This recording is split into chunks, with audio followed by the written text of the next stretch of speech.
everyone, I'm Dawn. Welcome to my channel. Thank you so much for visiting with me today.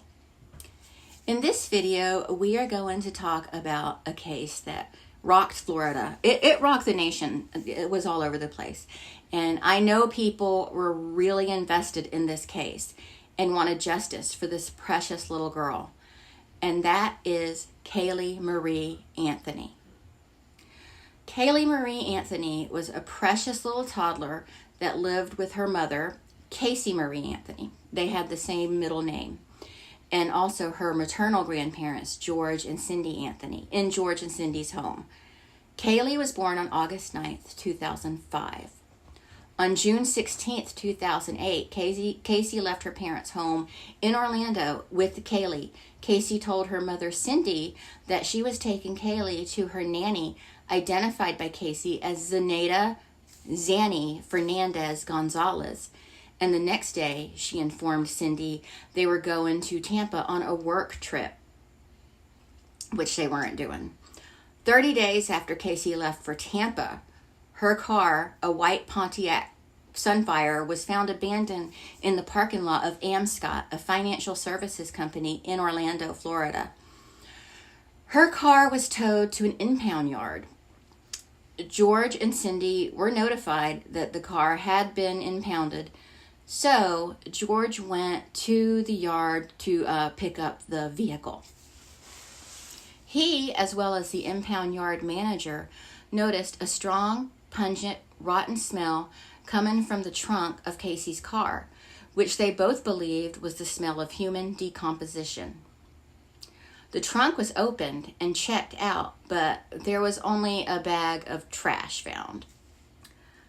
That day, July 15th, 2008, Cindy called 911 to report Caylee missing, stating she hadn't seen her granddaughter in 31 days, and that Casey's car smelled of a dead body. 911, what's your emergency? I called a little bit ago, the deputy sheriff. I found out my granddaughter has been taken. She has been missing for a month. We're talking about a 3-year-old little girl. My daughter finally admitted that the baby's in the store. I need to find her. Your daughter admitted that the baby is where? But the babysitter took her a month ago. My daughter's been looking for her. I told you my daughter was missing for a month. I just found her today, but I can't find my granddaughter. And she just admitted to me that she's been trying to find her herself. There's something wrong. I found my daughter's car today, and it smells like there's been a dead body in the damn car. Okay, what is the 3-year-old's name? Caylee, Caylee, Anthony. Caylee Anthony? Yes. How long has she been missing for? I have not seen her since the 7th of June. Is your daughter there? Yes. Can I speak with her? Okay, Sheriff's Department, they want to talk to you. Answer the question. Hello? Hello? Yes. Can you tell me what's going on a little bit? I'm sorry? Can you tell me a little bit what's going on? My daughter's been missing for the last 31 days. And you know who has her? I know who has her. I've tried to contact her. I actually received a phone call today, now from a number that is no longer in service. I did get to speak to my daughter for about a minute. Who has her? Do you have a name? Her name is... Cindy would later retract the statement about the smell. Casey told investigators that she left Caylee at the sitter Zanny's apartment and that she believes the sitter kidnapped Caylee. Police investigated the apartment, but found that the apartment had been abandoned for more than 140 days. Casey told police she worked at Universal Studios, so investigators took her there and wanted to be shown to her office. A side note, George and Cindy believed their daughter was an event planner at Universal Studios. She did have a job there with a subcontractor, but not at this point. And Casey led detectives into the building, but then admitted that she no longer worked there. In fact, she hadn't worked there since she went on maternity leave 3 years earlier. At this point, Casey was arrested.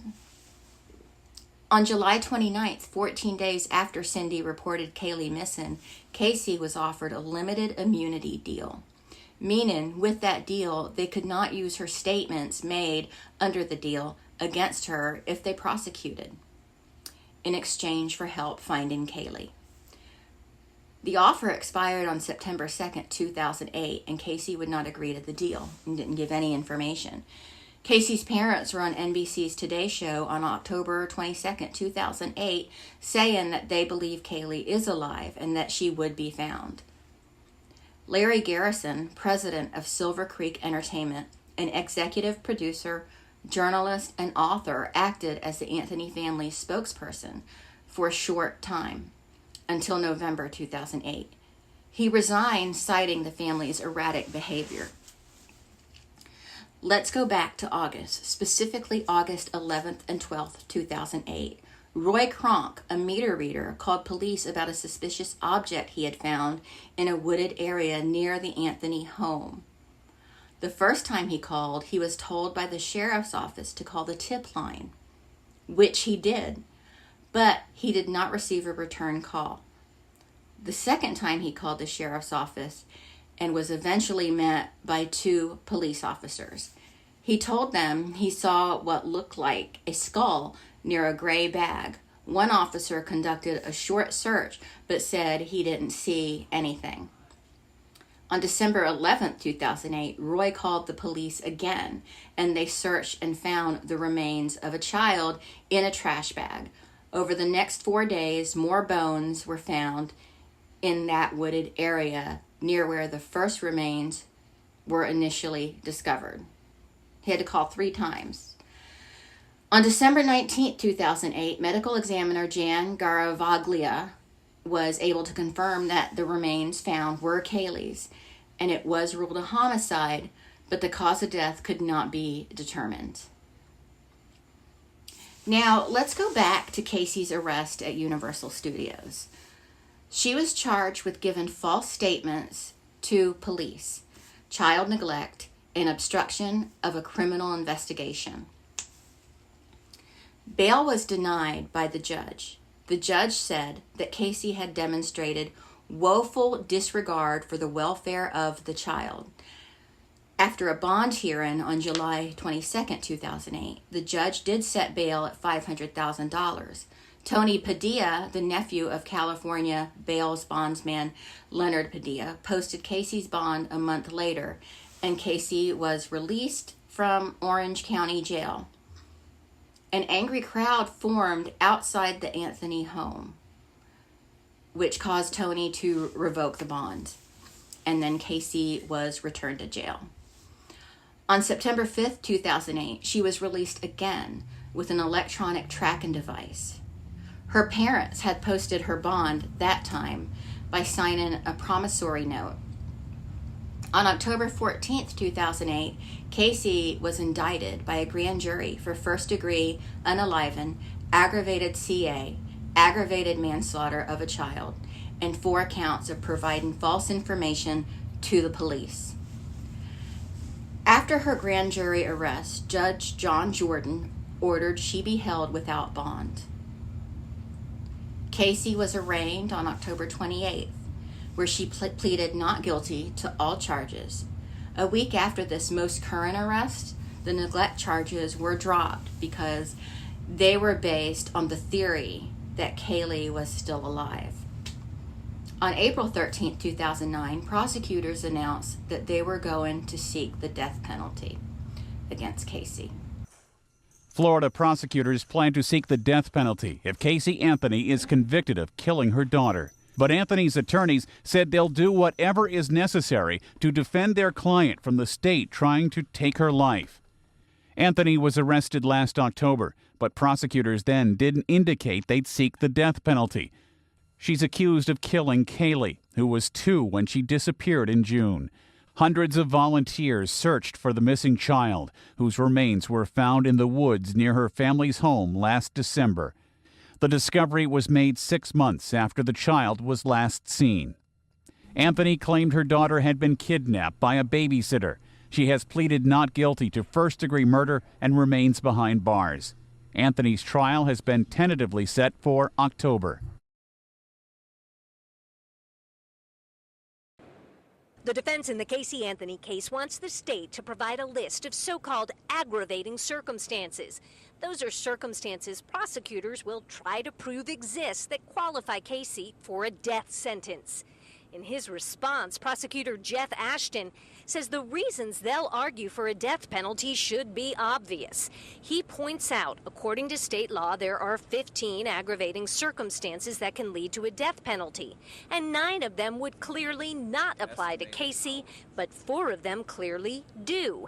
Those 4 include the fact that Caylee is accused of aggravated child abuse and premeditated murder, that the victim was under 12, and that the victim was her child. That's fine.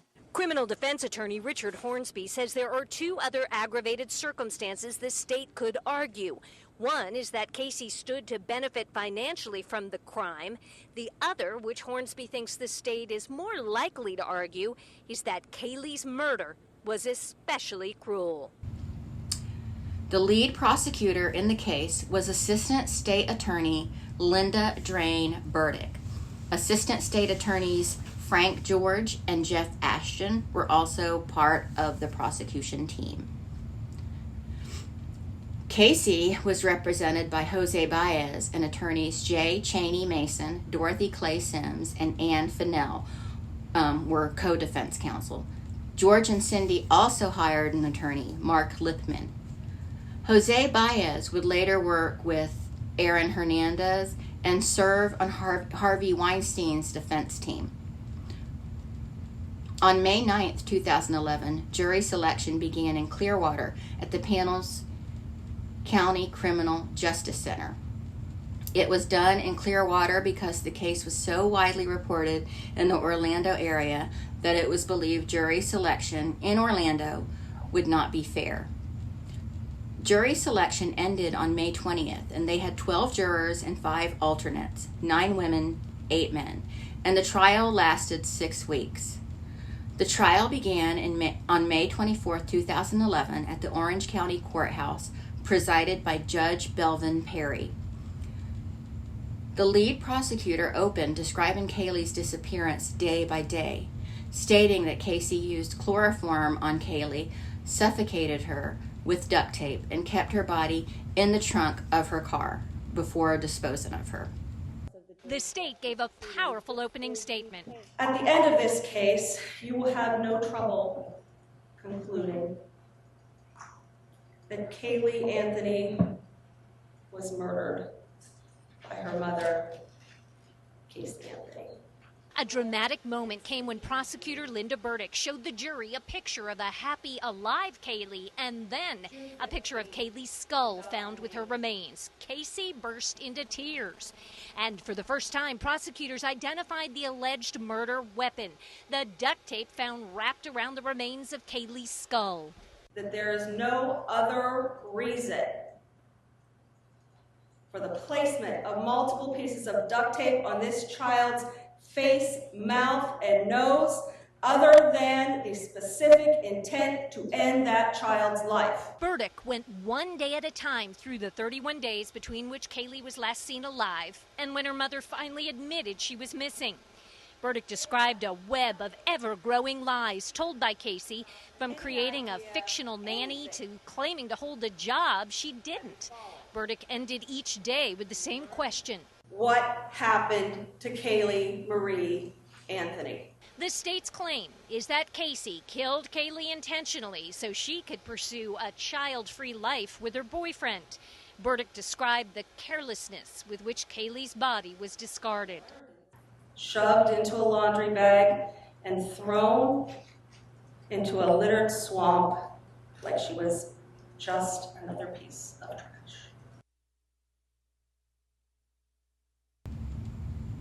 Jose Baez had a very different story. He stated Caylee likely drowned in the Anthony family pool on June 16, 2008, and Casey's father, George, covered up the drowning to spare his daughter a child neglect charge. That would have been a slap on the wrist. She never was missing. Caylee Anthony died on June 16, 2008, when she drowned in her family's swimming pool. Defense attorney Jose Baez stunned the audience when, for the first time in 3 years, he alleged Caylee Anthony died as a result of accidental drowning, not murder. Then came another stunner. When Caylee went missing the morning of June 16, 2008, he says George and Casey split up to try to find her. As Casey went to the front of the family home, Baez says George Anthony discovered Caylee's lifeless body in the back, in the family pool, then blamed Casey. And shortly thereafter, George began to yell at her. "Look what you've done! Your mother will never forgive you, and you will go to jail for child neglect for the rest of your freaking life." As Caylee Anthony wept, Jose Baez alleged that George Anthony started sexually abusing her since age 8 and described in graphic detail how that alleged abuse went on for years. Casey, he said, was raised to lie. Baez admitted that Anthony did some stupid things and made up the story of Caylee being kidnapped by a babysitter, but that behavior, he said, was the result of, quote, the incredibly dysfunctional family in which she was raised. She went back to that deep, dark, ugly place called the Nile to pretend as if nothing was wrong. The defense also said that the reason Casey seemed unaffected by Caylee's death was because of the SA she suffered from her father and brother as a child, and also stated that the police investigation was compromised by the media storm. George Anthony was the first witness for the prosecution, and he denied the ABUSC allegations. George testified that he did not smell decomposition in Casey's car when she visited them while Caylee was missing, but did say he smelt the odor of decomposition when he picked up the vehicle at the impound yard.